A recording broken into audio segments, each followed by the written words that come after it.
we're absolutely surprised about the performance. This is a single chip, a system on chip. It does provide the performance of the two-chip high power versions from the past year. That was Christian Eder, Director of Marketing at Congatec. And I'm Kenton Williston, Editor-in-Chief of insight.tech.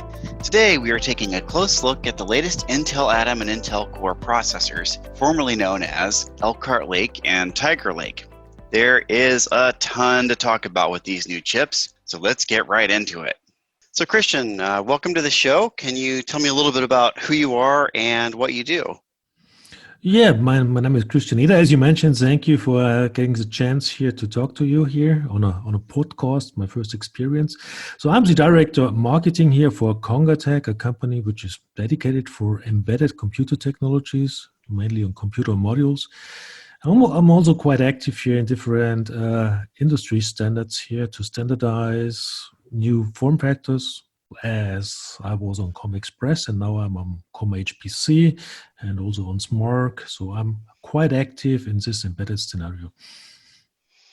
Great. Now I'm going to want to that's great. I'm going to want to get into a little bit of conversation about some of those form factors here in a moment. But first, I want to get from your perspective what this whole podcast really is about, which is the new Elkhart Lake series of processors. From your point of view, what's so exciting about these new processors? What makes them different from what we've seen before? Yeah, of course, those processors are a perfect fit for the computer modules and also for the single board computers we make. And this new X6000 series of the Intel Atoms, of course, with the smaller structure, the 10 nanometer here, it gets a quite increased compute density. Also, power consumption is still quite low. It's always shrinking, so we get more performance at the same power envelope, which is great here. So the 6 to 12 watt or so is very good for us.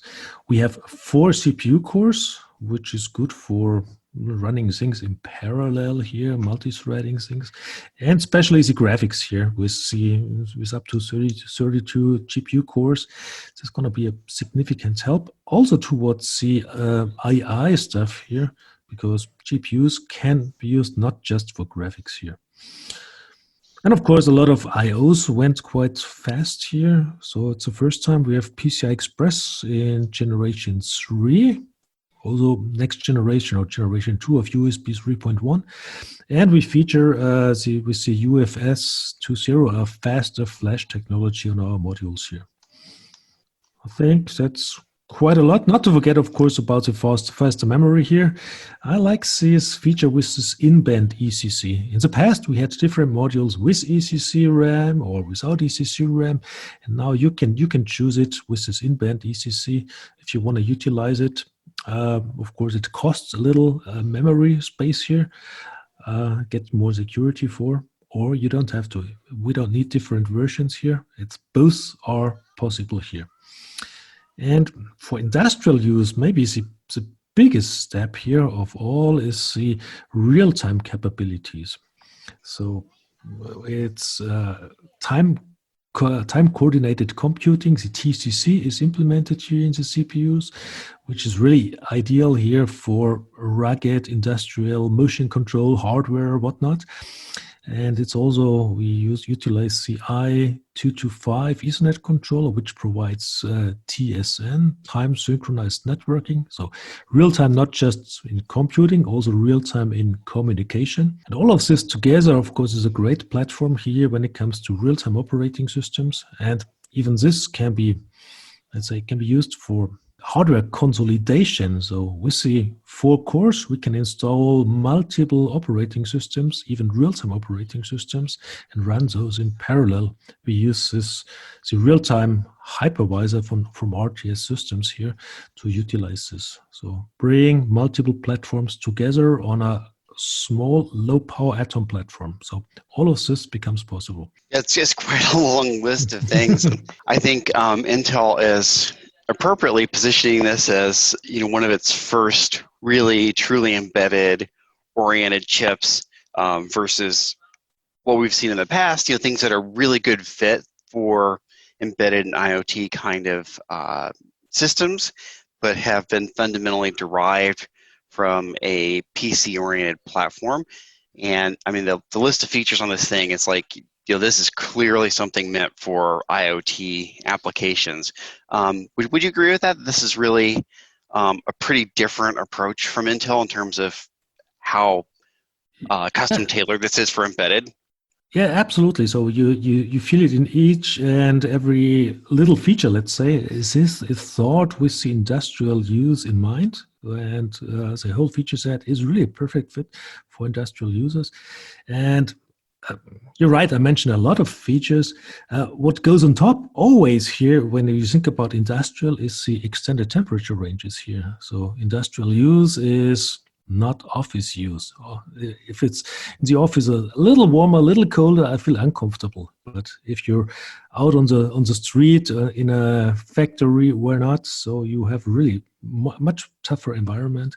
And you see this just from the spec here. The use cases, the temperature ranges are for industrial use for 24/7 operation. So that's the big difference. Even if you don't see it from in the first view, if you just look to the features, but let's say the industrial use conditions are challenging, and this is clearly addressed by this new platform.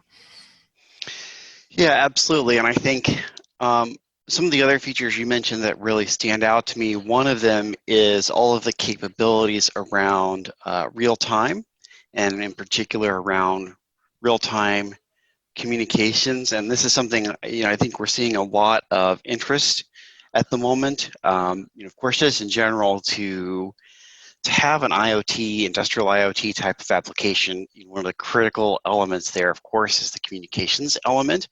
That's been true for some time, but now that whole concept is really evolving, I think, and we're seeing a lot of interest in things like what you mentioned, TSN, and not even necessarily over an existing network, but over new networks, such as, for example, private 5G networks within the factory. So how do you see that feature, or feature set, I should say, perhaps, of the real-time communications being utilized? Yeah, we have tons of applications here when it comes towards motion control, robot control. That's always real-time critical here, and but that's not limited to this use cases. Also, if you're in the test and measurement area, so you have to capture the data when it occurs, and there is no second chance to do it. If you miss the sample, it's lost here, and that's critical here for a lot of medical applications as well. And in the past, there was a lot of dedicated hardware around to make, let's say, kind of real-time capabilities. Now it's all built in, and you can do quite a lot. We see this also from, I'd say, everything which is robotic. We can bring things together. I mentioned before this real-time hypervisor where we can bring multiple operating systems together. So we can have the real-time task just installed on, let's say, a single core, which takes care about, let's say, the emotions here of a robot.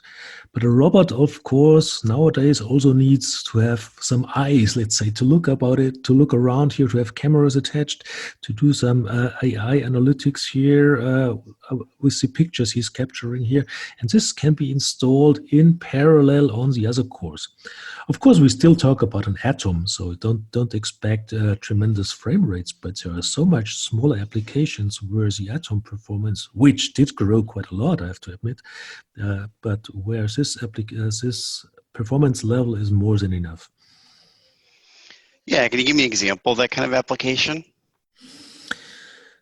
Yeah, let's say if you go into face recognitions or so, we have a sample here running a real-time pendulum, let's say keeping the balance, and at the same time it does face recognition.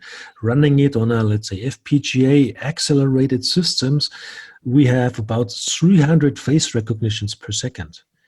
But if you only want to recognize, let's say, is a user in front of me or is it the right user in front of me, just as a kind of terminal operation, you don't need to have 300 frames a second.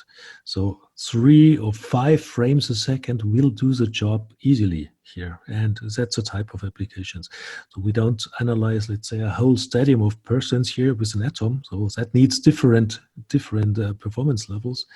But this stuff is possible here on this smaller scale, and smaller applications are point of business, let's say, are much larger quantities usually than the really high-end applications. That's a great example. And just to explain to our listeners a little bit about this pendulum demo, this is something that I have seen that I think is a really great illustration of the real-time capabilities.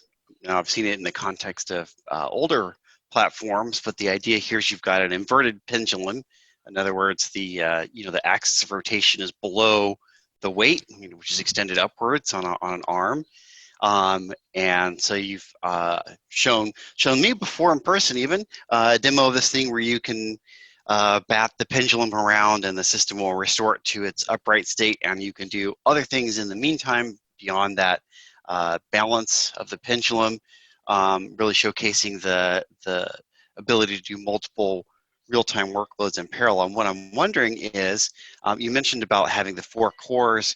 How do the capabilities of the current processor in terms of its real-time capacity, just generally the performance capability, how does that compare to prior generations? And is this like an evolution or more of a large step up? Yeah, it is let's say in between here. It has a performance of about 50% plus or so. As that's, of course, you clearly can feel it. But maybe to come back to this little demo you mentioned before, so this pendulum needs to be controlled, and the computer has to react, let's say, each millisecond or even more often. Otherwise, it will lose its stability. It will fall down. If you skip some samples here, it will fall down. That's the thing. This was installed on just 1 core. Then we used another 2 cores to do the face recognition, the camera face recognition. Here we use the Intel OpenVINO platform, which is great. You can even utilize the GPU to accelerate here the recognition algorithms here. And there was 1 more core left, and this core was the connectivity core here. This drives the connection here to the cloud and also acts as a firewall to keep communication on a secure level. So I believe this is a quite typical example of what you can do with this 4 cores, using 1 for secure communication, use another 1 for your real-time task, and then you have still 2 more left for your user interface or for your extra computing on top. Yeah, I agree with that. And I think you highlighted something about this earlier, which is the idea that individually, none of these tasks are necessarily all that heinously difficult, but being able to do them all on 1 platform is quite advantageous in terms of having a system that is lower cost, lower size, lower power, and presumably could even be a little bit easier to design. Would you agree with that? Yes, it's the whole idea of this hardware consolidation. So to bring, in the past, it used to be 3 different boxes being wired up with some cables and some Ethernet switches and whatnot here. So you can bring all of those applications together in 1 tiny low power box. So there's no chance to rewire some cables and to switch out the firewall, for example, just for test purpose, and you forget to switch it back on again. All of this is no longer possible here if it's all together in 1 platform. And of course, it's a tremendous save of hardware cost here. So it's just 1 system, much easier maintenance, and everything together in 1 platform. So I totally agree. This makes sense, and we will see more and more of those applications. It's not a new technology, so there are lots of live installation in mission critical applications even, and this does its job for quite a while. Yeah, exactly. So this is in some senses, I would say from the raw CPU point of view, this is a noteworthy improvement, but it seems like a lot of the other capabilities that surround the CPU are really what make this platform interesting. And one of them that you mentioned, that the GPU performance has really tremendously improved. And I believe you can take advantage of that with the OpenVINO platform you just mentioned. Is that right? Yeah, absolutely. So this gives really the boost here, and this allows to operate AI algorithms at a reasonable good speed, I have to say. It always depends on the details and on the complexity of the tasks, but the, let's say, average tasks can be performed quite well here. Of course, the GPU can also be used to drive a display. Don't forget about this one here. And this this help. 4K is fully supported up to 60 hertz, 2 channels here. So that's great for an add-on platform. But I see even more advantage in this AI acceleration. Yep, exactly. We're not talking about gaming PCs, so the GPU is not important from that perspective. Yeah, But it's yeah. great. It's great for AI. It's good, but it's not in the gaming class. Well, I don't know. You could probably get at least Doom running on this. Yeah, I'm pretty sure, and I'm pretty sure it will run nicely. If you find a um, if you find a version which runs on Windows 10. there you go. Well, I've seen it So, run. You wouldn't believe all the places I've seen people run. I saw somebody actually put it on a pregnancy tester that had a little LED screen. So people have done all yeah, kinds of crazy things there. I'm pretty sure it is, but honestly, so of course, if you have older operating systems, of course, with newer platforms, it's not all of the oldest operating systems are no longer supported, and also even those operating systems are no longer supported by the operating system vendors. So of course, you have to step up, changing here to the latest and greatest hardware platforms.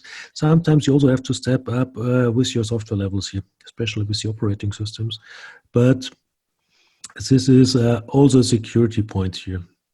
It must be done, so I think there's not much ways around. Yeah, for sure, for sure. And I want to talk a little bit more, in fact, about that multi-OS um, approach you just mentioned, because I think, as we're looking at moving forward with more and more designs that have a lot of complex combinations, like the case we've been talking about with motion control, some computer vision, some pretty sophisticated communications, some firewall capabilities. Um, People will, of course, have all kinds of existing equipment in the field that may need to bring over their legacy applications onto this thing. Um, and those legacy systems may be running on a bunch of different OSs. Because like we've been talking about, the existing systems may be in 3 or 4 or 5 boxes. And then, of course, people might want to use a more modern operating system for all the reasons you've mentioned. So how do you actually go about pulling together all these disparate systems on old and different OSs onto a new platform?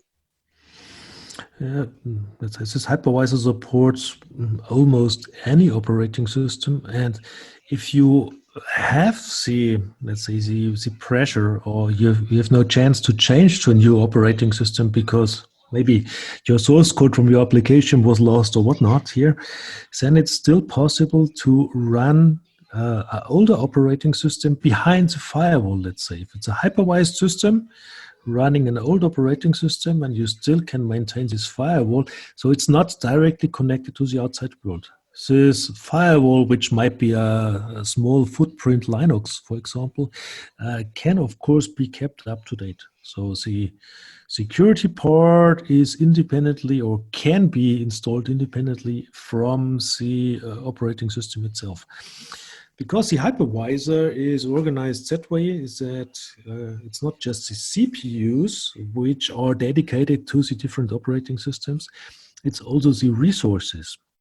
And the Ethernet controller, which connects to the outside world, is also just a resource which will be attached then to the security operating system, or to this firewall Linux. And from there, all other communication to the other operating systems happens by internal virtual Ethernet connectivity. which means none of the operating systems can talk directly to the outside world. Each and every traffic has to pass this firewall application here. That's one way to maintain, let's say, even older operating systems if you have no way to work around. Of course, if you can update it to the latest version, it's better than you have better security. You have good security from the operating system itself and improves this with this extra firewall. Of course, that's just a typical application. You can combine almost any operating systems here together. The only exception I have heard is that you can't combine multiple Windows operating systems, but this is based on Microsoft licenses. Yes, sometimes the lawyers and not the technologies are the things that get in the way, right? Right. In this case, it's not a technical limitation. You're right. So that's really cool, and I have to make sure I mention, the hypervisor capability you're talking about. That's part of what Congatec offers, right? Actually, this hypervisor is created and maintained from a company called RealTime Systems, and it's an independent company, but it's owned by Congatec. So it's not just running on Congatec hardware; it runs on any x86 hardware. But of course, as we do quite intense tests and work quite closely, the engineers together, especially in the testing phase of new products, we always ensure that the combination of Congatec hardware and real-time hypervisor runs perfectly. Perfect. That makes sense. So just to kind of recap what I've heard so far, when we're talking about when we're talking about the Elkhart Lake platform, which is also the new Atom 6000 family, and as well as some other Celeron and other brand names that go along with that. So some of the things that make this pretty interesting and different from what's been around before include you've got up to 4 cores with a pretty significant improvement in performance from previous generations. You've got, of course, the GPU, which is, I think, quite a dramatic improvement and useful not only for creating visuals, but also doing things like executing AI. You've got some improved I/O that's going to be really useful for sort of IoT use cases like the PCIe, the faster flash, the ECC memory. And I think all these things are pretty amazing. But I have to say, one of the things that is the most surprising to me is that there's this new thing called the Intel Programmable Services Engine. And I'd like you to explain a little bit about what that is, and it's particularly unusual and surprising to me in that it's built around a dedicated ARM microcontroller, which is quite a new feature compared to what we've seen before. So what is this Programmable Services Engine about? Yeah, I'm not the engineer behind this, but my understanding is that the PSE is a small ARM controller which is already integrated in the CPU, which can give a helping hand to do some, let's say, parallel instances. This is something what, let's say, Congatec started to do about 15 years ago. So each and every module and board are equipped with a little microcontroller. In fact, it's a small ARM core in the meantime, which helps here to do some embedded tasks like system monitoring. So this is completely independent here from the CPU. It helps to boot up, so to do the power sequencing. It for example, generates the I2C bus, which is not a standard feature of the CPU. And this does not take compute performance here from the CPU. All of this, or watchdog timer, for example, is completely independent from the CPU. All of this is integrated in this little ARM controller. And my understanding is that you can do same features or similar features, maybe even more here on this integrated little controller here on the PSE. So right now, for us, it's important that we have the same features, the same implementation throughout all of our platforms. So right now, we still use our ARM implementation of this, which is successful and well known, as mentioned, over 15 years. But of course, if there will be more and more features like this in upcoming new platforms here from Intel, sure, we think about to bring this to the advantage of the whole system. Right now, we even use CPSE here to improve our out-of-band management, which means let's say, the remote control here, or even if the CPU is not completely up, to have a certain access here to the CPU for manageability. But right now, this is a forward-looking feature, not yet completely utilized by our platforms. But I'm looking forward to get more of this in the future. Got it. So it seems like in a lot of ways this is providing, to your point, what would have required previously a companion chip to do, sort of the low-level management of the board. And so, for example, one of the things you mentioned was the out-of-band management, which I think is a pretty neat capability here, which allows you to remotely monitor the status and fix things should something go wrong on your system.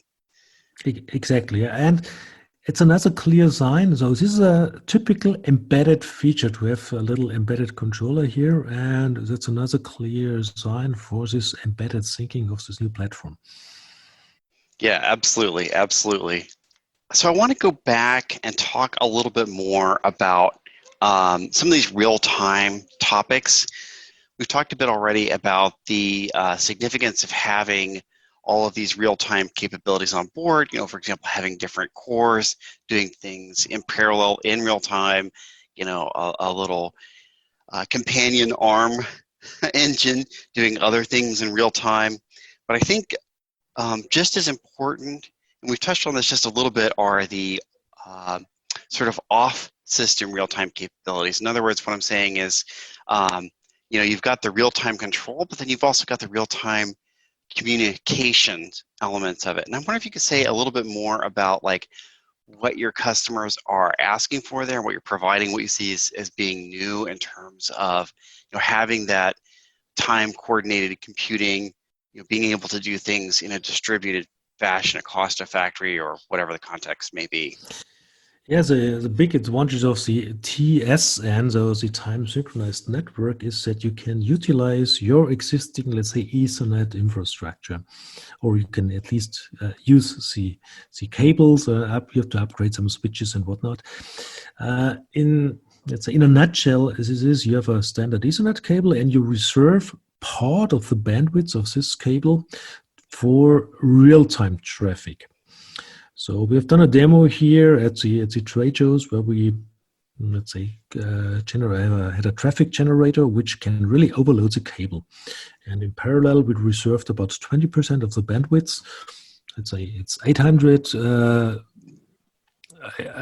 kilobit here just for normal traffic, let's say, for streaming videos and whatever you can do on that, and for the real-time control to communicate with the other robots. Let's say from robot to robot, things must be in real time. There was a reserved channel bandwidth of about 200K. And no matter how much traffic, how much streaming traffic we put onto it, there was no really recognizable jitter, delay, or it just went smoothly through it, while the other channel was completely overloaded and the video was no longer running because the channel was so full.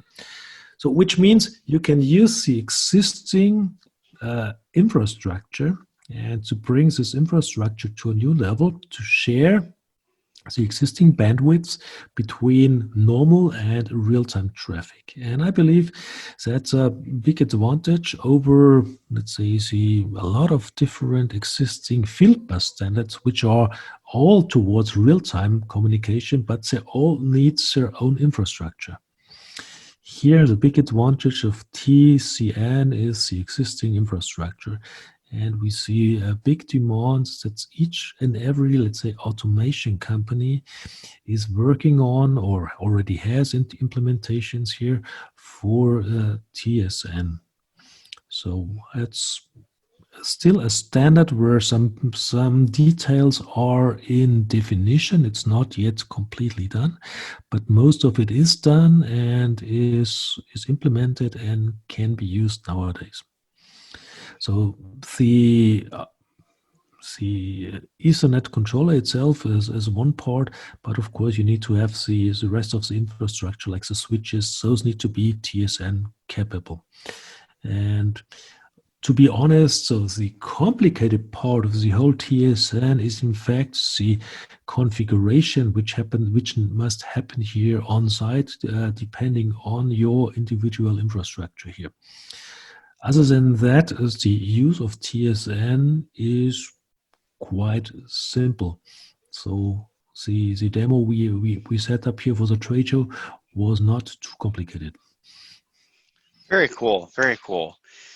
So I want to ask, I mean, this all sounds great, but I want to ask about how developers and engineers can get started most quickly and effectively in taking advantage of all these new capabilities. What would you recommend? Yeah, if you want to play here or start working here with Elkhart Lake or with the new Atom series here, X6000, of course, the easiest way is to do it on a single board computer. So we have implemented this on a quite tiny Pico ITX board, which is just 72 times 100 millimeters with two Ethernet ports onto it, just plug and play. You can start immediately. Of course, we offer this also in different other form factors, depending on customers, let's say, experience or on their design history.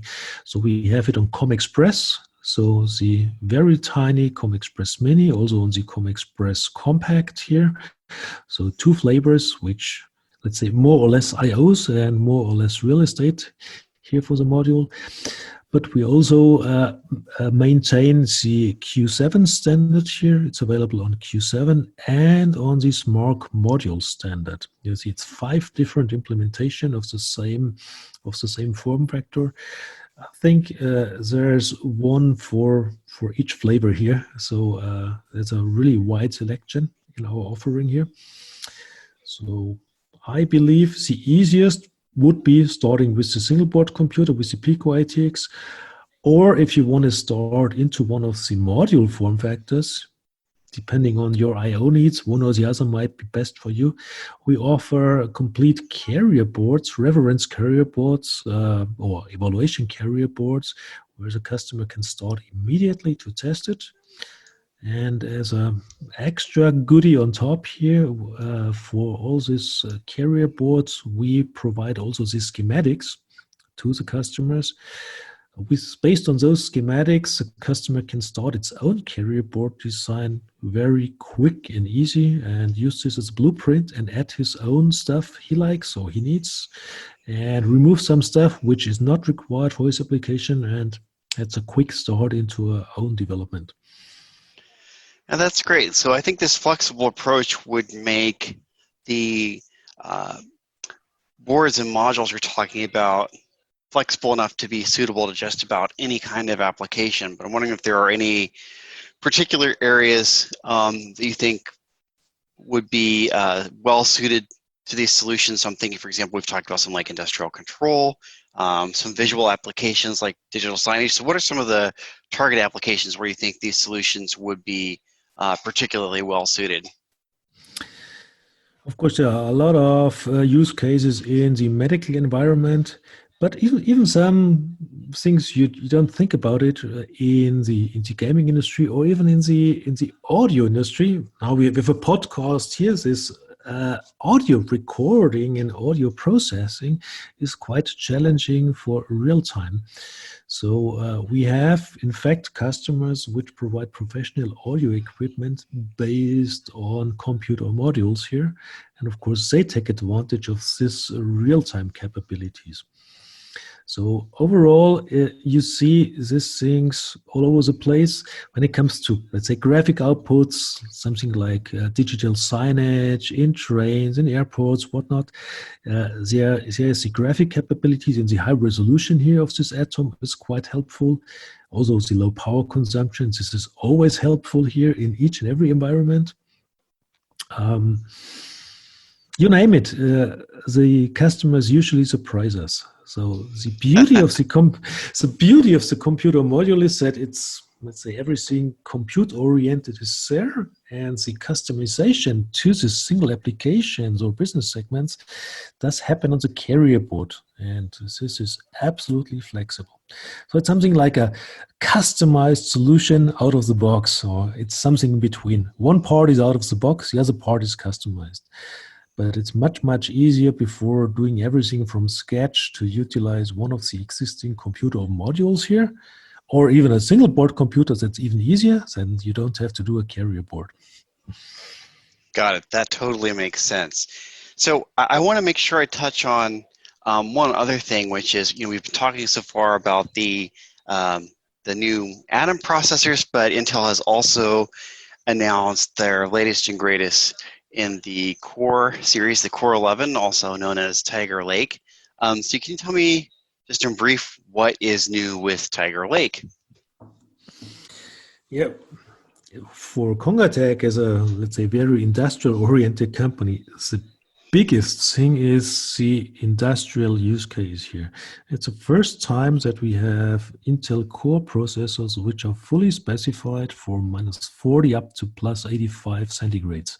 So this wide range, extended industrial, whatever you call it, temperature range. And this is, of course, on top of all of the architectural and performance levels. This is for us the most important point. Yes, absolutely. All the performance features in the world are not so useful if the part can't take the heat. Right. That's, of course, it's a very good power envelope, and we're absolutely surprised about the performance. This is a single chip, a system on chip, and it does provide really so at least from the first feeling here, it does provide the performance of the two chip high power versions from the past here.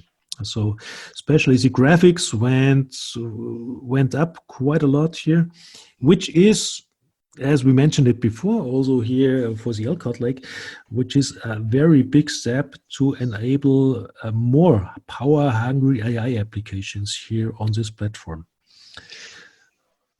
Yeah, exactly. And I've been seeing from the consumer side of things reviews of the Tiger Lake 11th Gen Core family, and people have been very, very impressed with the performance they're getting out of the graphics engine. Really citing it as being just a huge leap in performance from the previous integrated graphics solutions. And so, I would think from an embedded / IoT perspective, of course, there's going to be applications like if you have like a video wall or something that this could be interesting for, but also, like you said, from the perspective of using these capabilities for AI using the OpenVINO platform, this is a big boost in performance. So kind of like you were saying with like the Elkhart Lake, where you can do modestly challenging things. I would imagine with Tiger Lake, with the latest Core, you could do really quite a lot of AI processing on that platform. And of course, the I/O performance. So it's the first time we have PCI Express Gen 4. So that's another big step, another double performance step here, comparing with the Gen 3. So which already is a great performance here. And we get the USB 4, which with Thunderbolt here. That's also a tremendous step here in performance, what you get in there. And for, let's say, I'm really proud as being the chairman of the PICMIC technical committee here for COM-HPC, that the Tiger Lake here is the first COM-HPC board we announced. So actually, it's a big step to have it on COM Express, of course, to maintain what what's there. That's the most successful form factor ComExpress ever on the modules. But it's the first HPC which starts on top of ComExpress. So, for example, on HPC, we have support for USB 4. On ComExpress, there's no USB 4 support possible. The pins are simply not defined, and there's not enough space to get it out. Yeah, and so I would say, kind of wrap this all together, it feels to me like this is kind of an interesting juncture. I remember, I think you and I both have been in this industry long enough that, we've seen periods of the industry where every announcement of a processor, is presented as something really revolutionary and it was pretty dramatic performance improvements and so forth from generation to generation. Here in the last couple of years, it seemed to me like it's been more evolutionary and a little bit less excitement generated around some of the newer processor releases. But I feel like both in terms of some of the individual features, like some of the I/O, we've been talking about some of the graphics capabilities, this programmable services engine. There are some features that individually are quite remarkable, but it feels to me like in a lot of ways these two platforms, Elkhart Lake and Tiger Lake, both are culminations bringing together a lot of different important technologies that individually may or may not be that exciting, but really together it feels like they add up to a pretty dramatic set of improvements. Would you agree with that?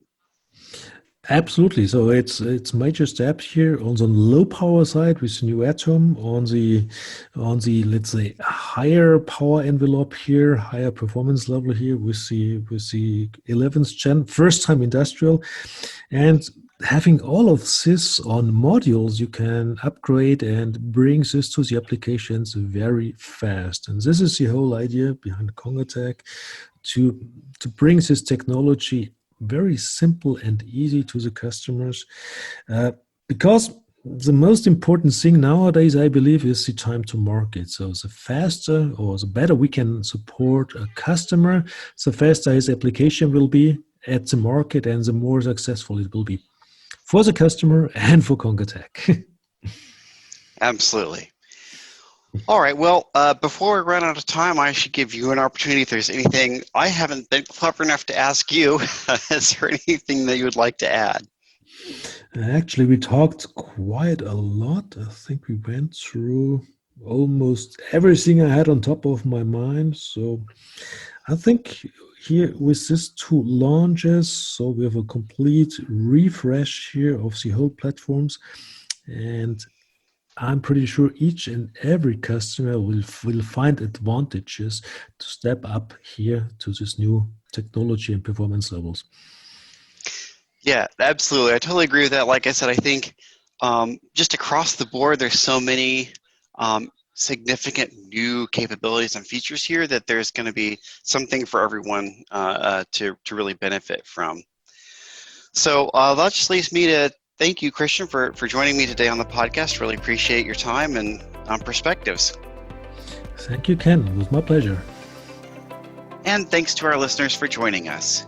This has been the IoT Dev Chat podcast. If you enjoyed listening, please support us by subscribing and rating us on your favorite podcast app. We'll be back next time with more ideas from industry leaders at the forefront of IoT design.